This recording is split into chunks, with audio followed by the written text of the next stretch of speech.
I stood in the center of my first solo exhibition at the Whitmore Gallery, surrounded by critics, collectors, and flashing cameras, when my phone buzzed with a message that sent ice through my veins.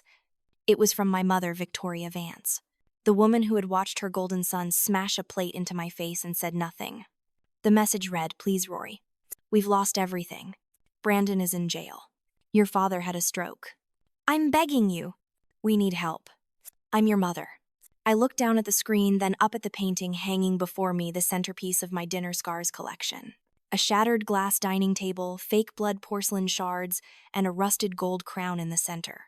The scar on my cheek, the one Brandon gave me that night, caught the gallery lighting. I smiled and deleted the message without hesitation. But before I tell you how I brought down an empire and rebuilt myself from the ashes, I need you to understand something. If you've ever been the black sheep, the disappointment, the one who was never quite good enough, this story is for you. And if you believe that sometimes the greatest justice comes not from courtrooms but from reclaiming your own power, then you need to hear this. Show me you're listening by hitting that like button and subscribe, because I've got more stories about people who turn their pain into power. And tell me in the comments about the moment you finally chose yourself over someone who didn't deserve you. Because what I'm about to tell you isn't just about revenge. It's about reclaiming your power when everyone you loved tried to take it away. Now let me take you back to where it all started. I was 24 years old, working 3 jobs to keep my tiny studio apartment in Brooklyn and fund my dream of becoming a professional artist. While my older brother Brandon lived in a penthouse in Manhattan, wore custom suits, and drove a Tesla. I served coffee at a cafe by day, bartended at night, and spent every spare moment in my makeshift studio painting until my hands trembled, and exhaustion blurred my vision. My name is Aurora Vance, though everyone calls me Rory, and for most of my life I believed that if I just worked hard enough, if I just proved myself worthy enough, my family would finally see me. I should have known better. Growing up in the Vance household was like living in a spotlight that never quite reached me. My parents, Richard and Victoria Vance, built their fortune in real estate development. They were the kind of people who appeared in Manhattan society pages, who summered in the Hamptons, who measured success in zeros behind dollar signs and connections to powerful people. Brandon, 4 years older than me, was groomed from birth to take over the family empire. He had the right schools, the right internships, the right everything. Meanwhile, I was the afterthought, the daughter who liked to paint instead of network, who preferred museums to board meetings, who asked for art supplies instead of designer handbags. My parents treated my artistic dreams like a fever that would break with time. When I showed them my paintings, they'd look right through them, their eyes glazing over with the kind of polite disinterest reserved for things that don't matter, then swiftly redirect the conversation to Brandon's latest business deal.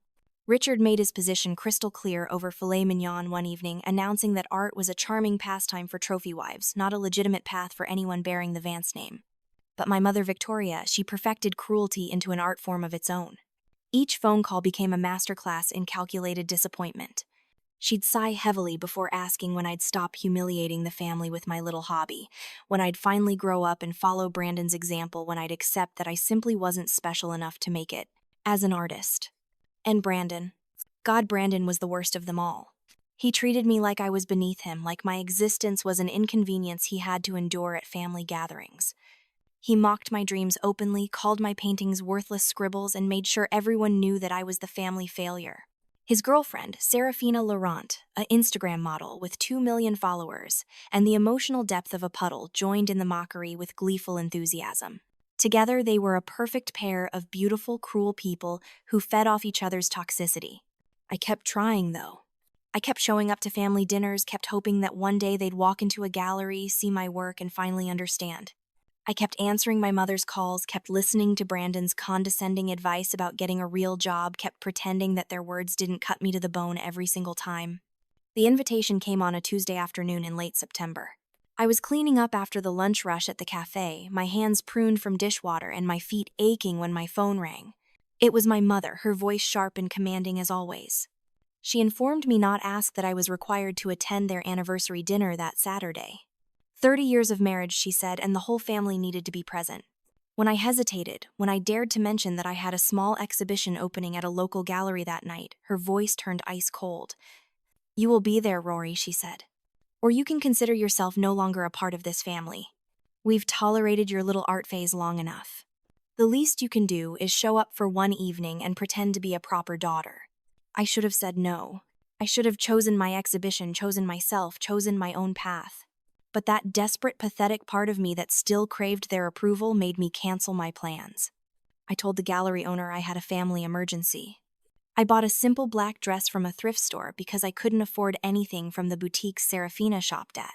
I showed up at the Vance Estate in Greenwich, Connecticut on that Saturday evening, my portfolio of new paintings left behind in my studio, and walked into what would become the worst night of my life. The Vance Estate was everything I'd grown up trying to escape. A sprawling Georgian mansion with manicured lawns, a circular driveway with a fountain, and enough square footage to house 20 families comfortably. I took an Uber because I couldn't afford the train and parking, and the driver's eyes widened when we pulled up. I tipped him with money I'd been saving for canvas and paint, then walked up to the front door, my stomach churning with anxiety. Victoria answered, dressed in a cream Chanel suit that probably cost more than my rent for 6 months. She looked me up and down, her lip curling slightly at my thrift store dress and drugstore makeup. "You're late," she said, though I was actually 10 minutes early. "Brandon and Serafina are already here. Try not to embarrass us tonight, please." I walked into the dining room and the scene was exactly what I'd expected. The table was set with china that had been in the family for generations, crystal glasses catching the light from the chandelier, fresh flowers arranged by the housekeeper. My father sat at the head of the table in his suit, looking every inch the patriarch.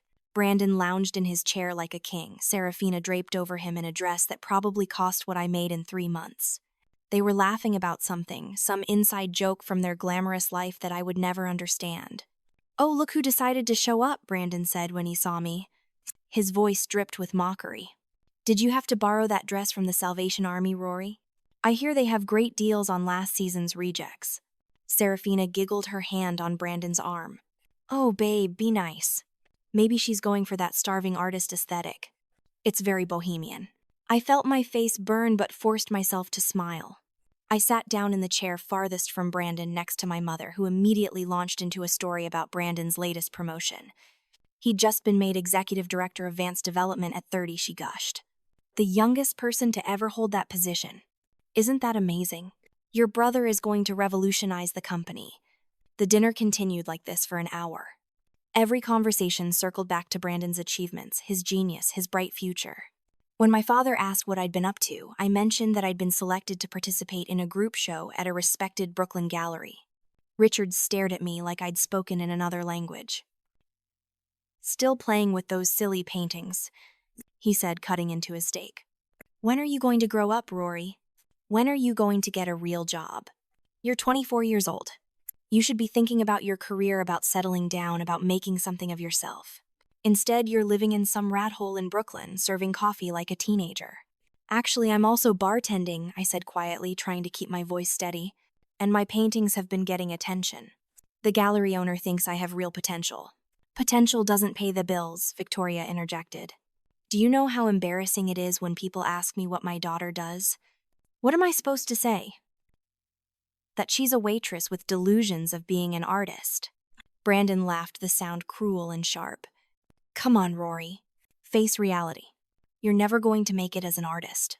You don't have the talent, you don't have the connections, and you certainly don't have the trust fund to support yourself while you play at being creative. Why don't you ask me for a job? I could use a secretary. You could fetch coffee, which you're already good at, and maybe learn something about real business."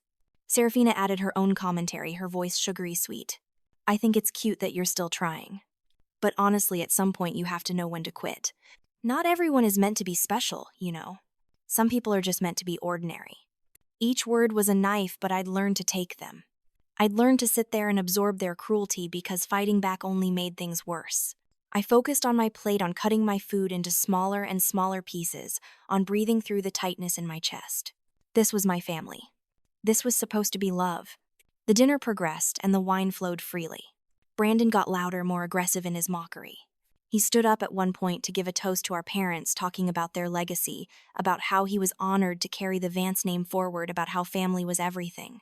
He didn't mention me once. Not once. Then it happened. The moment that changed everything. Victoria had insisted on displaying her wedding dress in the dining room for the anniversary dinner. It hung on a mannequin in the corner, a vintage lace gown she'd worn 30 years ago, preserved and pristine.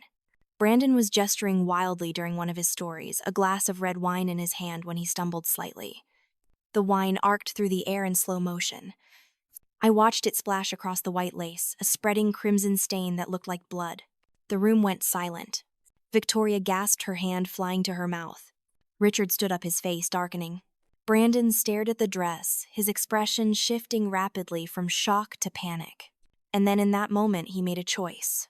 He turned to me, his eyes calculating and pointed. "Rory pushed me," he said. His voice was loud, indignant. "She bumped into my arm right as I was taking a drink. It's her fault." I felt the world tilt. "What?" I was sitting down. "I didn't touch you." Victoria was already moving toward the dress, her hands fluttering over the stain. "My dress," she moaned. "My beautiful dress. How could you, Rory?" "I didn't do anything," I protested, standing up. My voice was shaking. "Brandon is lying. I was sitting here the entire time. He was drunk and clumsy, and he spilled it himself." Brandon's face twisted with rage. "Are you calling me a liar?" "In front of everyone. You ungrateful little bitch. You've always been jealous of me, haven't you? You can't stand that I'm successful while you're nothing." He moved toward me, and I instinctively grabbed my plate as if it could protect me somehow. Brandon reached out and yanked it from my hands with vicious force. Before I could process what was happening, he hurled the plate directly at my face. Hot food, sharp porcelain, the impact of it all hitting me at once. I felt the edge of the plate slice across my cheekbone. Felt the burning sauce. Felt myself falling backward, my chair tipping, my body hitting the floor. The pain was immediate and overwhelming, but worse than the physical pain was the silence that followed. I lay there on the expensive Persian rug food and blood dripping down my face, shards of porcelain scattered around me, and waited for someone to help me. Waited for someone to defend me. Waited for someone to tell Brandon he'd gone too far. "Brandon," Victoria said finally, her voice tight. Not angry at what he'd done to me. Angry at the scene. "You need to control yourself. Serafina is watching. What will she think of us?" Richard added, his tone stern but directed at the wrong person. "This is unacceptable. You're making a spectacle. Both of you need to calm down." "Not Brandon. Both of us." As if I'd done something wrong. As if I deserved to be bleeding on the floor. I pushed myself up, my hand going to my face. Me fingers came away red. I looked at my family, at Brandon, standing there breathing hard, at Serafina with her phone out, probably filming for her Instagram story, at my parents, more concerned about their reputation than their daughter's safety. And something inside me broke. Not my spirit. My chains. "You're going to regret this," I said quietly. The words came from somewhere deep and cold inside me. "All of you are going to regret this." Brandon laughed. "What are you going to do, Rory?" "Paint a sad picture about it." I left without another word. I walked out of that mansion with blood on my face and food in my hair, called an Uber with shaking hands, and rode back to Brooklyn in complete silence. The driver kept glancing at me in the rearview mirror, but wisely said nothing. When I got home, I stood in front of my bathroom mirror and really looked at myself for the first time in years. The cut on my cheekbone was deep. It would scar. But as I cleaned the wound and butterflied, it closed because I couldn't afford an ER visit. I realized something profound. I was done. Done trying to earn their love. Done accepting their abuse. Done being their punching bag. I spent that night burning every painting I'd ever made of my family. I fed canvas after canvas into my kitchen sink, watching the paint curl and blacken, watching my attempts to capture what I thought was love turn to ash. When the sun came up, I made a decision. I would never give them the power to hurt me again. And more than that, I would make them understand exactly what they'd lost. I would make them pay. But I couldn't do it the conventional way. I couldn't sue them or report them or expect justice from a system that protected people like the Vances. I needed to be smarter. I needed to use the only weapon I had that they could never understand. My art. The next morning, I looked at job postings with new eyes. I needed to get inside their world, needed to understand how people like my family operated, what they valued, what they feared. I found a position at Ashford & Klein, one of Manhattan's most prestigious PR crisis management firms. They handled reputation control for Fortune 500 companies, celebrities, politicians, anyone with enough money and enough to hide. I knew I wasn't qualified, but I also knew how to sell myself. I created a portfolio that showcased my ability to see beneath surfaces, to understand human psychology, to craft narratives. I went to the interview in a borrowed designer suit, channeling every bit of polish I'd absorbed from years of being around the Vances. I got the job. For the next 3 months, I was a sponge. I learned how the wealthy protected their secrets, how they manipulated media narratives, how they turned scandals into opportunities. I learned about shell companies and offshore accounts and the delicate web of connections that kept the elite insulated from consequences. I watched my bosses craft stories that made criminals look like victims, that turned abusers into misunderstood souls, that buried truth under layers of carefully constructed lies. And I took notes. At night, I continued working at the upscale bar, the kind of place where Manhattan's art world elite gathered. That's where I met Ethan Hayes. He was a renowned art critic, the kind of person who could make or break a career with a single review. He was in his late 40s, elegant and sharp, with silver hair and eyes that missed nothing. He came in every Thursday, always ordered the same whiskey, neat, and always sat at the end of the bar reading exhibition catalogs. One night, during a rare lull in the Thursday evening rush, he noticed the scar on my cheek. It had healed into a thin white line, but it was visible under the bar lights, catching the glow whenever I turned my head. He didn't point at it or stare. He just said quietly, "That looks like it has a story." I felt something crack inside me at the gentleness in his voice. I told him I'd had an accident, the lie coming automatically after months of practice. He nodded, didn't push, just sipped his whiskey. Then he asked what I did besides bartend, and I could feel the question hanging there, weighted with genuine interest rather than polite small talk. I almost lied. Almost said I was working my way through grad school or saving up to travel or any of the safe, forgettable responses I'd given 100 times before. But something about the way he waited, patient and unhurried, made me tell the truth. "I'm an artist," I said. Or I was. "I don't know what I am anymore." His eyes lit up in a way I hadn't seen in so long. "An artist," he repeated, leaning forward. "What kind of work do you do?" "I used to paint," I said, my throat tightening. "Portraits mostly. Family scenes. Things that mattered to me. But I burned it all." "Why would you do that?" There was no judgment in his question, just curiosity. And that's when everything I'd been holding inside for months came pouring out. Maybe it was because he was a stranger. Maybe it was because I was exhausted from carrying the weight alone. Maybe it was because for the first time since that dinner, someone looked at me like I mattered. I told him about growing up as the disappointment, the one who chose paint over profit, passion over prestige. I told him about my brother Brandon, the golden child who could do no wrong, and how I'd spent 24 years trying to earn a fraction of the love my parents showered on him effortlessly. I told him about the anniversary dinner, my voice shaking as I described walking into that mansion one more time, hoping stupidly that maybe this time would be different. I told him how they'd mocked my dress, my job, my dreams, how they'd treated my existence like an embarrassment they had to endure. And then I told him about the wine, the lie, the plate flying at my face with enough force to scar me permanently. My hand went to my cheek unconsciously. "He threw it at me," I said. "My own brother looked at me with pure hatred and threw a plate at my face." And you know what the worst part was? It wasn't the pain. It wasn't even the blood or the scar. It was watching my parents stand there and do nothing. My mother was upset about her dress. My father was worried about what the girlfriend would think. Nobody asked if I was okay. Nobody defended me. Nobody said, "Brandon, what the hell is wrong with you?" They just let it happen. Ethan had gone very still, his whiskey forgotten. "That's abuse," he said quietly. "You know that, right?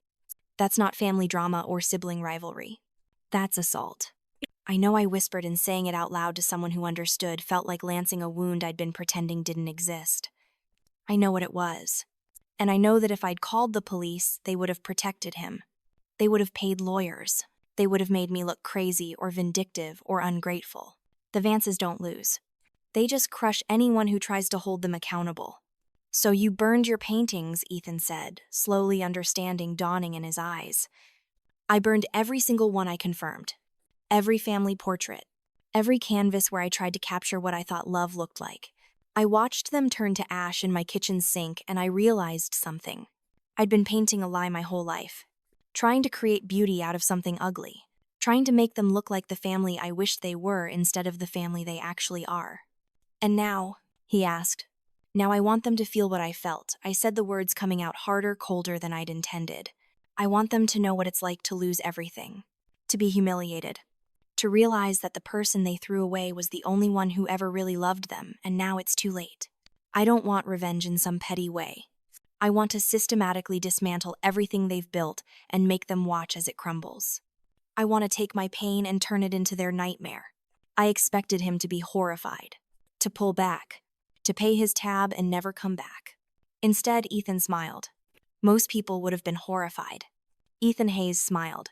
"That's the most interesting thing I've heard in 10 years," he said. "And it's the foundation for the most powerful art you'll ever create." We met for coffee the next day. Ethan explained that the art world thrived on narrative, on emotion, on artists who had something real to say. He told me that my anger, my pain, my desire for justice, these were the raw materials of something extraordinary. But I needed to be strategic. I needed to weaponize my art in a way that would destroy my family's reputation while elevating my own. I needed to make them famous for all the wrong reasons while I became famous for exposing them. He introduced me to gallery owners, collectors, other artists who'd overcome adversity. He helped me refine my vision. And slowly, painfully, I began creating again. But this time I wasn't painting pretty pictures or trying to capture beauty. I was creating installations that told stories. Dark stories. True stories. Stories about family dysfunction, about cruelty disguised as love, about the rot beneath the glamorous surface of wealth. My first piece was the shattered glass dining table I'd envisioned that night. I scoured junkyards for materials, spent every penny I had on construction. The table was enormous, taking up half of a small gallery space in the Lower East Side that Ethan helped me secure. On the glass surface, I arranged porcelain shards in patterns that looked like wounds. Fake blood meticulously mixed to look real, pooled in the cracks. In the center sat a crown made of real gold leaf, but I'd treated it with chemicals to make it rust and corrode. Around the table, I set up chairs, each one representing a family member. The father's chair had a newspaper open to the business section. The mother's chair had a pearl necklace draped over it, the pearls slowly disintegrating in acid.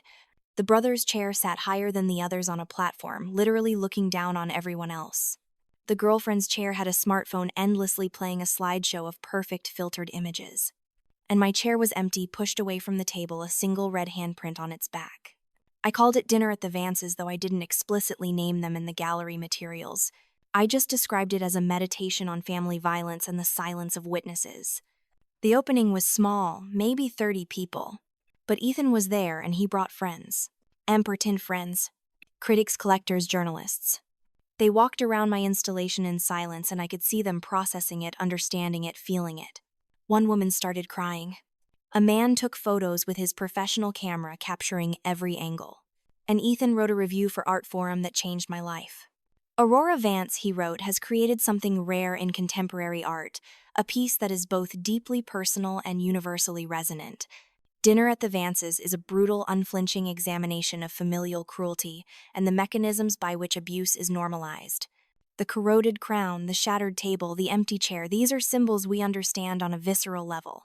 This is an artist who has lived through darkness and emerged with something vital to say. Watch her carefully. She's just getting started. The piece went viral. Not viral in the Instagram sense, though, that happened too. Viral in the art world. It was written about, photographed, discussed. People came to see it. They stood in front of my installation and shared their own stories of family trauma. They cried. They got angry. They felt seen. And slowly, quietly, people started connecting the dots. My last name was Vance. The Vances were a prominent New York family. Was this about them? I said nothing.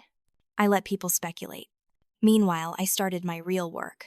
At Ashford & Klein, I had access to corporate databases, industry connections, and most importantly, gossip. The wealthy loved to talk about each other, especially when they thought they were in safe company.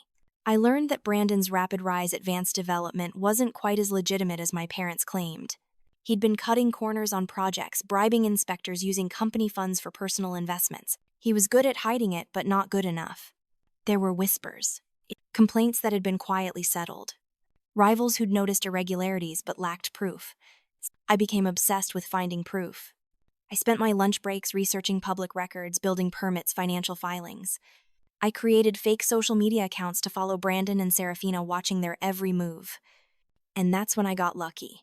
Serafina, despite her carefully curated Instagram presence, was careless and private. She lived with Brandon, had access to his home office, and she had a habit that she probably thought was clever. She documented everything. Not for blackmail exactly, though. I suspected she was smart enough to keep insurance. More for her own sense of power, her own secret collection of moments that proved she was in the inner circle. She took photos and videos constantly.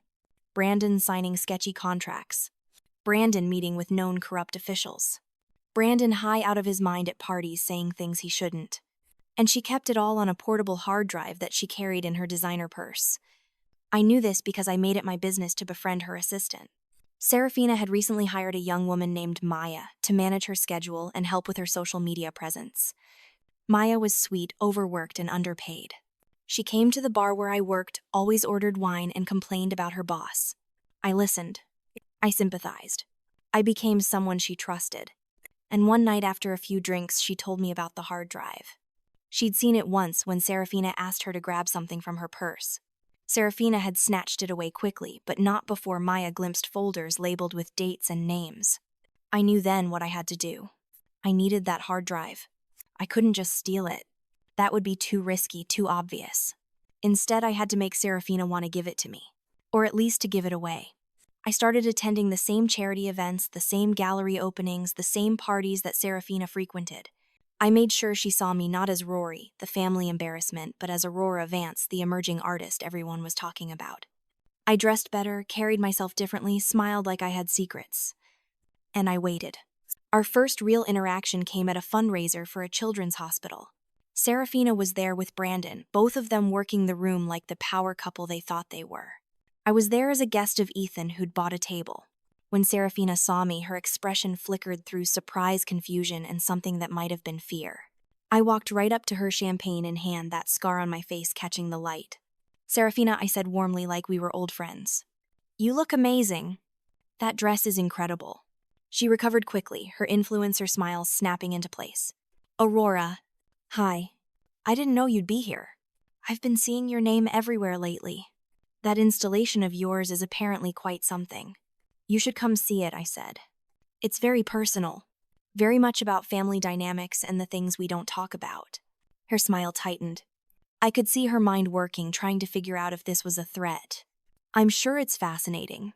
Brandon mentioned you were doing art stuff again." "Brandon," I said, letting my gaze drift to where my brother stood across the room laughing with a group of developers. "How is he?" "Still working those 18-hour days at Vance Development." Something in my tone made her eyes narrow. "He's great. We're great. Actually, we just got back from the Maldives. Did you see my posts?" "I did," I lied. "They were beautiful. You two seem so happy. So secure." The word hung between us. Secure. I let it sit there, watched her process it. Then I smiled and excused myself, leaving her with that small seed of doubt. I did this again and again over the next month. Brief encounters, carefully worded comments, nothing overtly threatening, but everything designed to make her question her position. I knew women like Serafina. Their relationships with wealthy men were transactional, and they were always looking for an exit strategy. If Brandon went down, she'd go down with him unless she protected herself first. I also started releasing my second installation around this time. I called it The Golden Child, and it was even more explicit. A life-size sculpture of a young man in a suit standing on a platform made of dollar bills. But the man was hollow, made of thin metal that you could see right through. Inside his chest cavity, I'd placed a collection of legal documents, all fakes but all suggesting corruption. Tax fraud, money laundering, bribery. The sculpture's hands were reaching up toward a crown that hung just out of reach, suspended by fishing line that could snap at any moment.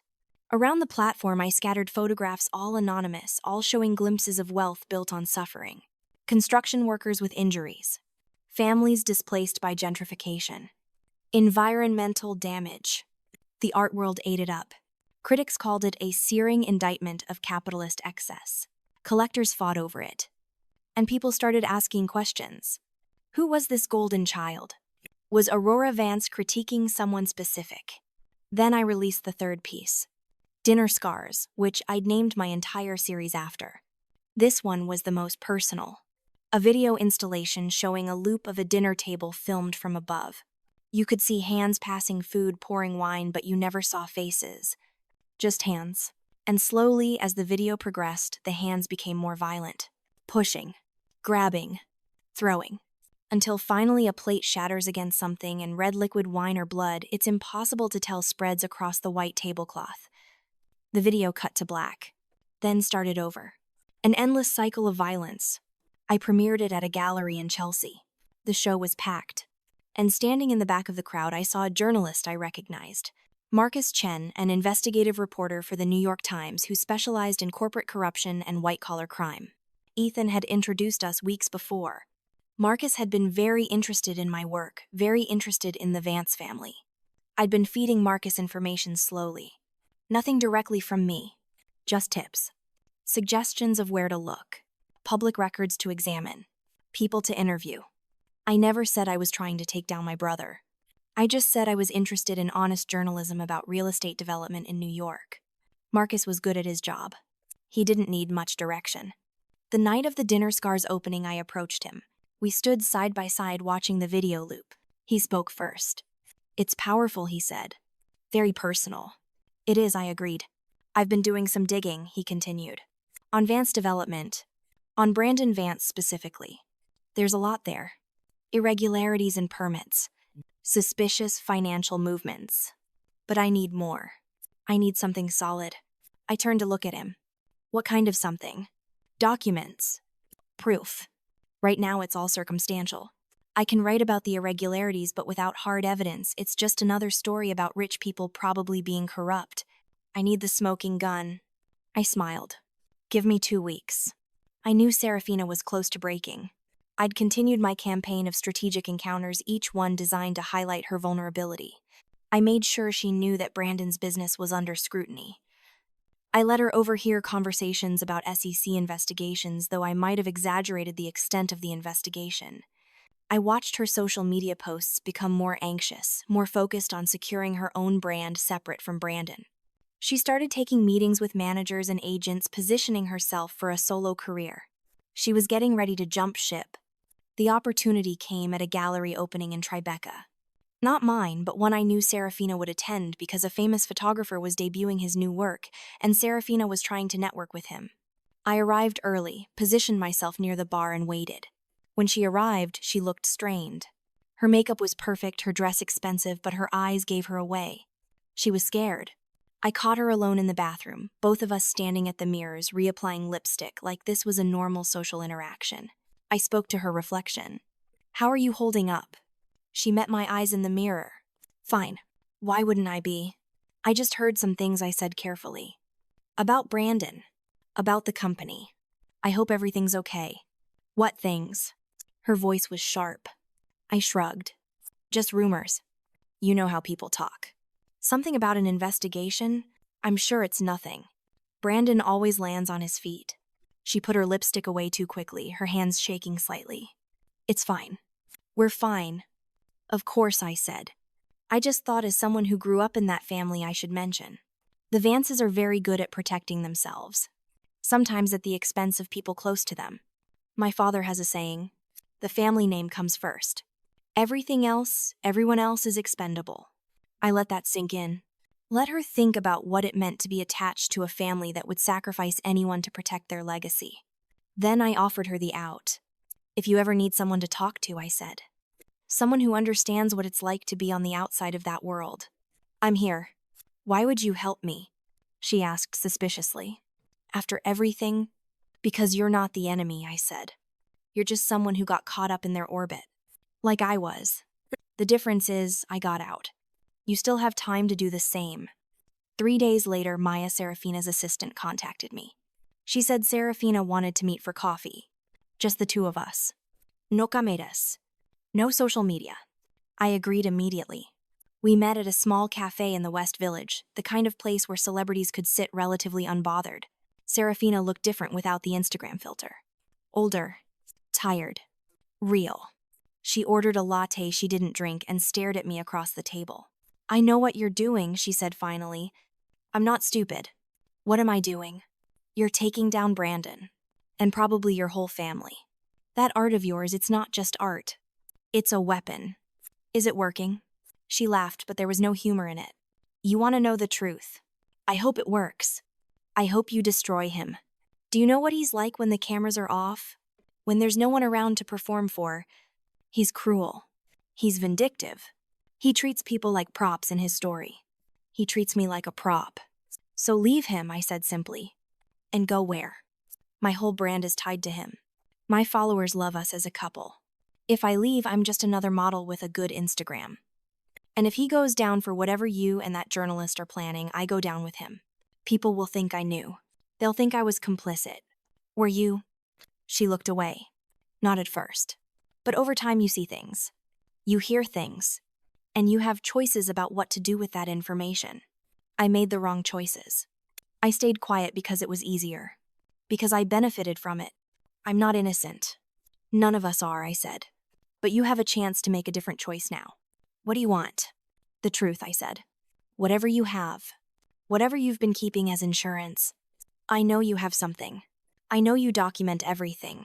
Give it to me, and when this is over, you walk away clean. You can claim you were a victim too. You can rebuild. And if I don't, then you go down with him. Simple as that. She was quiet for a long time. Then she opened her bag and pulled out a small hard drive. Matte black, innocuous looking. She slid it across the table. Everything's on here, she said.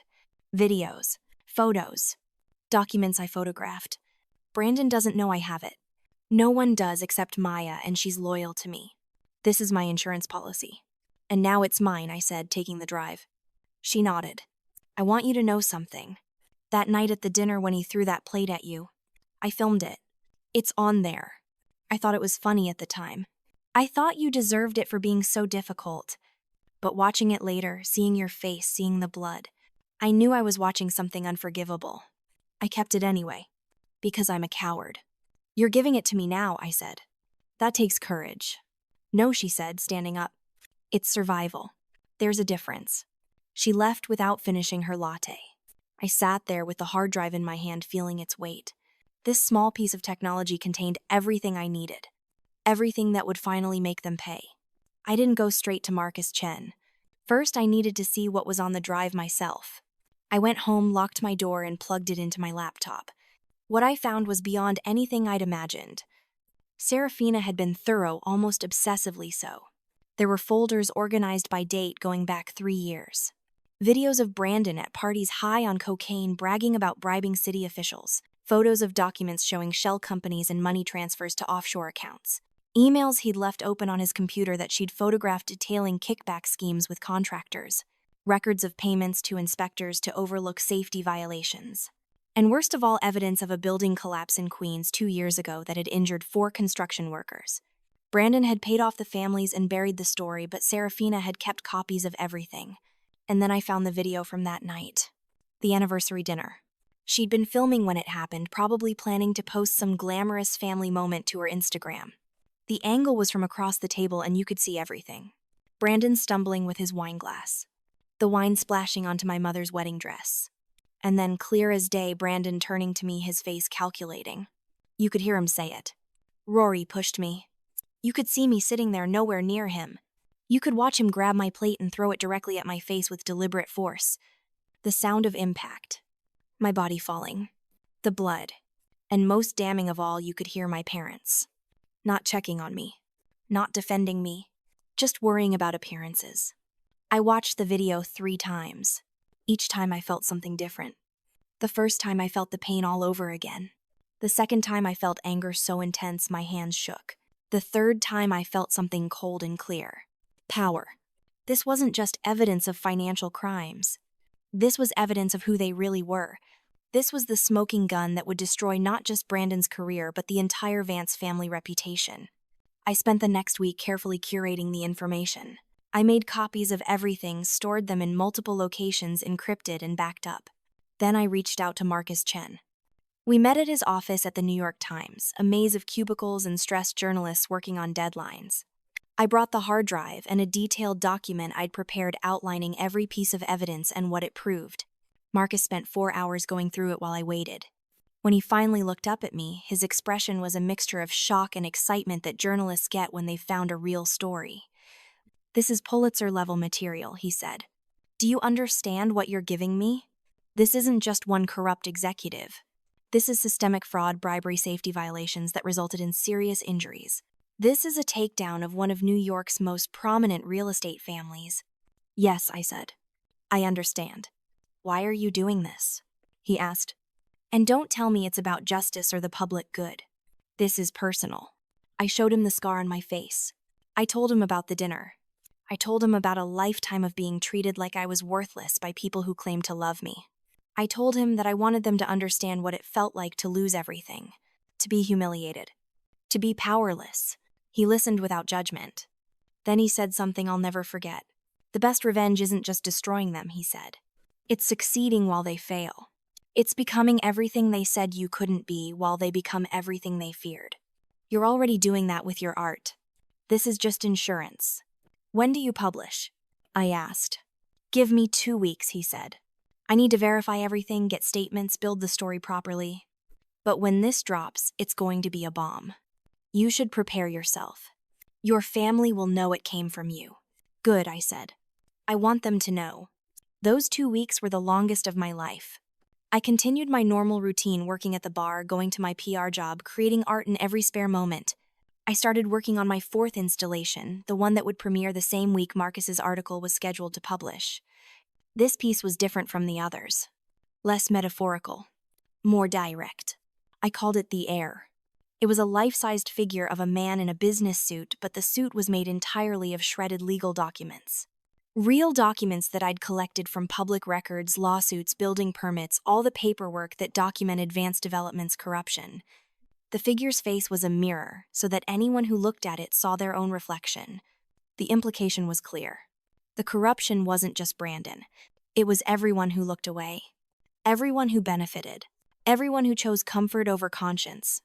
The figure stood on a platform made of broken concrete and twisted rebar representing the building that had collapsed.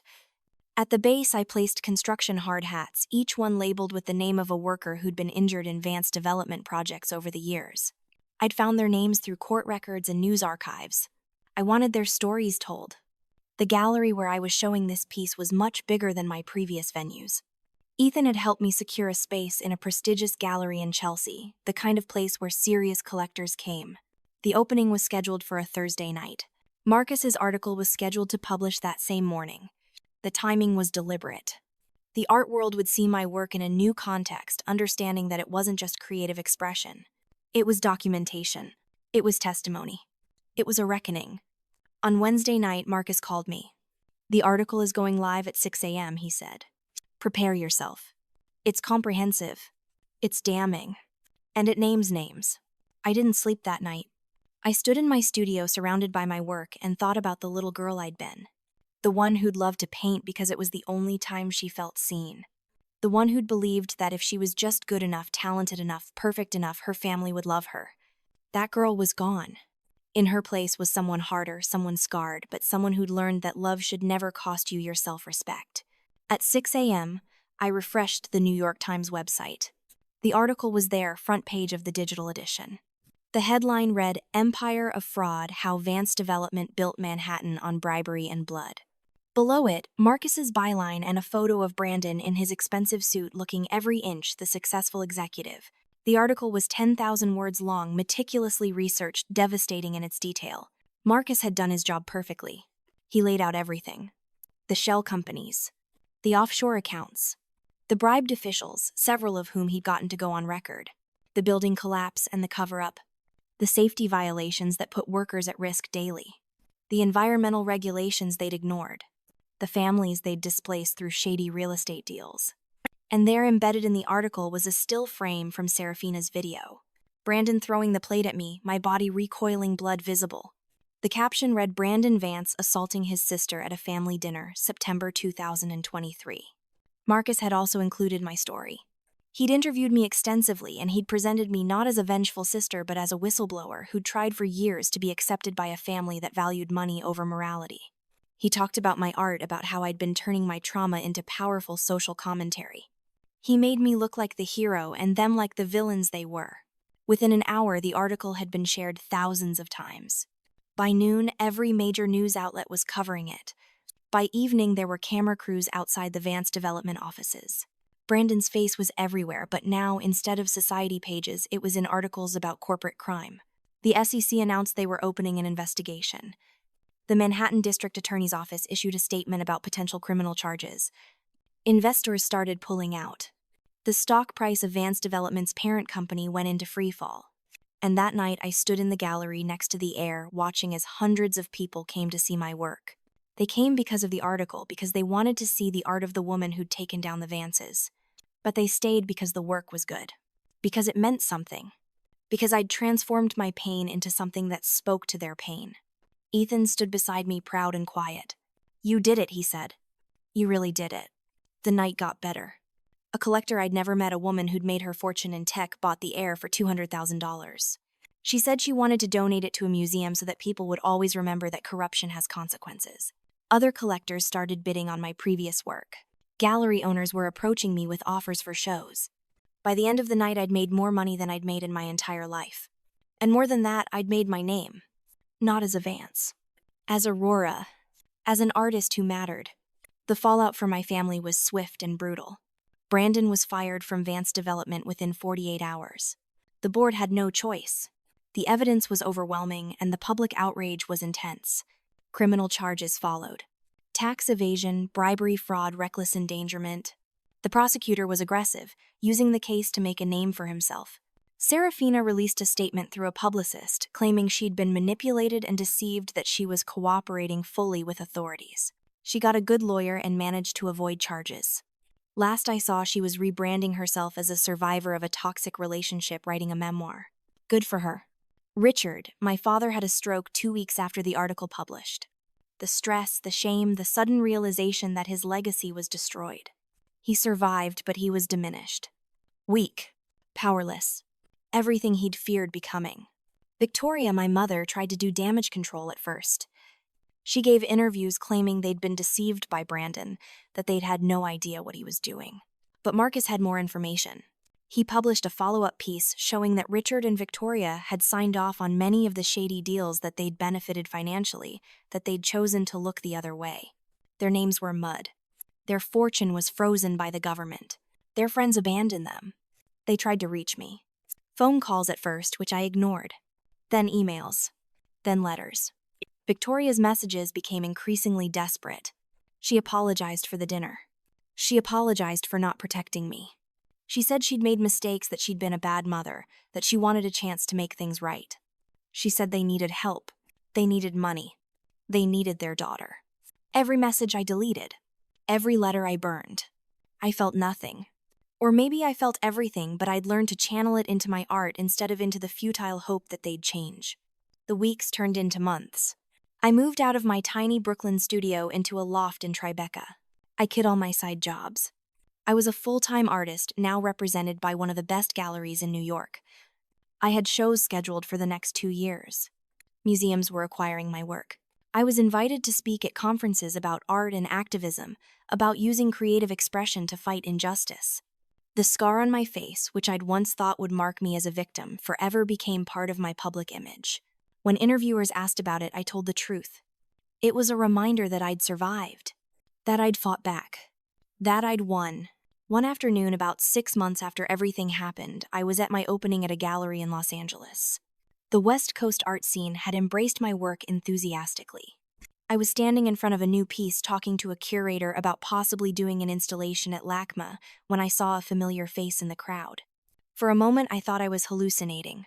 But no, it was really her. Victoria. My mother. She looked smaller than I remembered, older. She was wearing clothes I didn't recognize, probably from a department store instead of designer boutiques. Her hair wasn't professionally styled. She looked like a normal person, which for her was probably the worst punishment imaginable. She approached slowly, tentatively, like she was approaching a wild animal. I excused myself from the curator and faced her. We stood there in the middle of the crowded gallery, surrounded by my success, and I waited for her to speak. "Rory," she said. Her voice cracked. "Your work is beautiful. You're so talented. You always were." I know I said simply.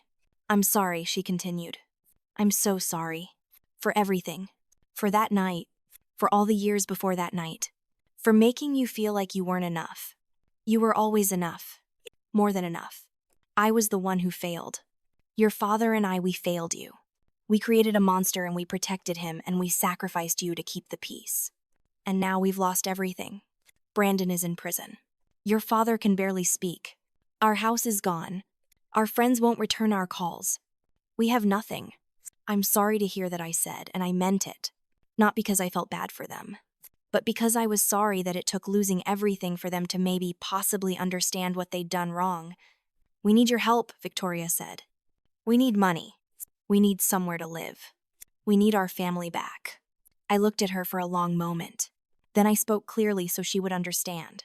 You don't have a daughter anymore, I said. You have a son in prison. You have a husband who had a stroke. You have each other. That's your family. I'm not part of it. I haven't been part of it for a long time.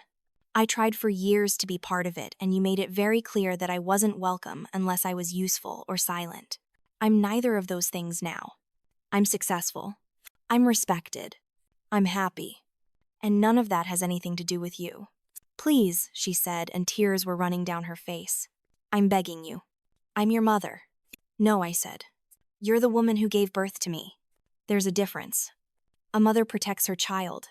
A mother defends her child. A mother loves her child unconditionally. You did none of those things. And now you want me to rescue you because it's convenient. Because I'm the only one left who has anything. The answer is no. It will always be no. What am I supposed to do? She asked desperately. Live with your choices, I said. The same way I had to live with mine when you threw me away. Figure it out. Get a job. Apply for assistance. Do whatever people do when they don't have rich families to bail them out. You'll survive. And if you don't, that's not my responsibility. You made it very clear that I wasn't your responsibility. Now I'm returning the favor. She stood there crying, and part of me, a very small part, felt something like pity. But pity isn't the same as forgiveness, and it certainly isn't the same as obligation. I turned away from her and went back to the curator, resuming our conversation about the LACMA installation. When I glanced back a few minutes later, Victoria was gone. That night, back in my hotel room, I received another email from her. Another plea. Another apology. Another request for help. I read it all the way through this time. She talked about how she'd realized her mistakes, how she understood now what she'd done, how she wanted a chance to be a real mother, how families should forgive each other, how blood was thicker than water. All the things people say when they want something from you and think guilt is the key to getting it. I read it twice. Then I typed a response. The only response I'd ever send. Mom, I wrote, I want you to understand something. This isn't about revenge anymore. It isn't even about anger. This is about the fact that I don't owe you anything. Not my money, not my time, not my forgiveness, not my energy. You spent 24 years telling me I wasn't good enough. Now I'm telling you the truth. You're not good enough. Not good enough to be in my life. Not good enough to benefit from my success. Not good enough to be called my family. I survived you. I thrived despite you. And now I'm moving forward without you. Don't contact me again. I hit send. Then I blocked her email address, her phone number, and any way she might try to reach me. It was done. Truly finally done. The next morning I woke up and went for a run along the beach. The sun was rising over the Pacific, painting the sky in shades of gold and pink, and I felt something I hadn't felt in years. Lightness. Freedom. The weight of trying to earn their love, trying to fix them, trying to make them see me, all of it was gone.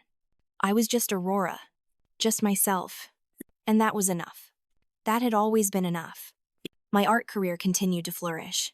I did the LACMA installation, a massive piece about family trauma and healing that took up an entire wing. I published a book of my artwork with accompanying essays about the intersection of art and activism. I was invited to give a TED Talk about turning pain into purpose. I traveled the world showing my work in galleries from Tokyo to Paris to São Paulo. Everywhere I went, people shared their stories with me. Stories of toxic families, of abuse, of surviving and thriving. My work gave them permission to tell their truth. And their truth gave me permission to keep creating mine. 5 years after that dinner, I held my biggest exhibition yet. A retrospective at the Museum of Modern Art in New York, the holy grail for any contemporary artist. The show was called Scars to Strength, and it traced my entire artistic journey from that first shattered table to my most recent work. The opening night was packed with celebrities, collectors, critics, and most importantly, regular people who'd connected with my story. I stood in the middle of the main gallery wearing a custom suit that made me feel powerful, my scar visible and unashamed, and I looked at everything I'd built. Ethan Hayes stood beside me now, one of my closest friends. You've come a long way from that bartender who was afraid to tell me she was an artist, he said. I've come a long way from the girl who thought she needed her family's approval to be worthy, I replied. He smiled. You know there are journalists outside asking if any of your family will be here tonight. What should I tell them? Tell them my family is here, I said. And I gestured to the crowd. Ethan Maya, who now worked as my studio manager, the other artists I'd mentored, the gallery owners who'd taken chances on me, the survivors who'd found healing in my work. These people chose me. I chose them. That's family. That night was perfect. I gave a speech about how art saved my life, how creating something beautiful from something painful was the most powerful form of alchemy. I talked about the importance of walking away from people who diminish you even when those people are family. I talked about how you can't control what happens to you, but you can control what you do with it. The crowd gave me a standing ovation. Critics called it the exhibition of the decade. And when I finally went home that night, exhausted and happy, I looked at myself in the mirror. The scar was still there. It would always be there. But I no longer saw it as something Brandon did to me. I saw it as something I'd transformed. A mark that proved I'd survived. That I'd fought back. That I'd won. Not by becoming like them, but by becoming more fully myself. I never heard from my family again after that email to Victoria. I heard through various channels that Brandon served 3 years in prison and was released on parole. He was forbidden from working in real estate or finance. Last I heard, he was managing a car dealership in Florida, a spectacular fall from grace. Richard lived but never fully recovered. He and Victoria moved to a small apartment in New Jersey, living on Social Security and whatever they'd managed to hide from the government. They were ordinary now. Anonymous. Powerless. Everything they'd feared. I should tell you that I feel bad about it. That's what people want to hear. That I regret being so hard on them. That family should forgive family. But I don't regret it. Not for a second. They didn't deserve my forgiveness. They didn't earn my mercy. And I wasn't obligated to give them anything just because we shared DNA. The best thing I ever did was walk away. The second best thing was making sure they couldn't hurt anyone else the way they hurt me. Sitting here now 6 years after that dinner, I can tell you that revenge isn't always about destroying someone else. Sometimes it's about building yourself up so high that they can't reach you anymore. It's about taking the pain they caused and turning it into something meaningful. It's about refusing to let them define your worth. My family thought they could break me. Instead, they freed me. They forced me to become someone who didn't need their approval. Someone who didn't need their money. Someone who didn't need their love. And you know what? I'm happier without them. I'm more successful without them. I'm more myself without them. The scar on my face is a reminder not of what I lost, but of what I gained. My dignity. My power. My voice. My life. So here's what I want you to remember. If you're in a toxic relationship, whether it's family or romantic or friendship, you don't owe them your suffering. You don't owe them second chances they haven't earned. You don't owe them forgiveness when they're not sorry. What you owe yourself is the chance to thrive. The chance to be happy. The chance to build a life that doesn't include people who hurt you. Walk away. Build something beautiful. And never ever look back. Now I want to hear from you. Have you ever had to cut ties with toxic family members? How did you find the strength to walk away? Drop your story in the comments because your experience might be exactly what someone else needs to hear right now. And if this story resonated with you, if it gave you permission to put yourself first, hit that like button and subscribe for more stories about people who refused to be victims and chose to be victors instead. Share this with someone who needs to hear that it's okay to walk away from people who hurt you, even if they're family. Especially if they're family. Your life is yours. Your power is yours. Your future is yours. Don't let anyone take that from you.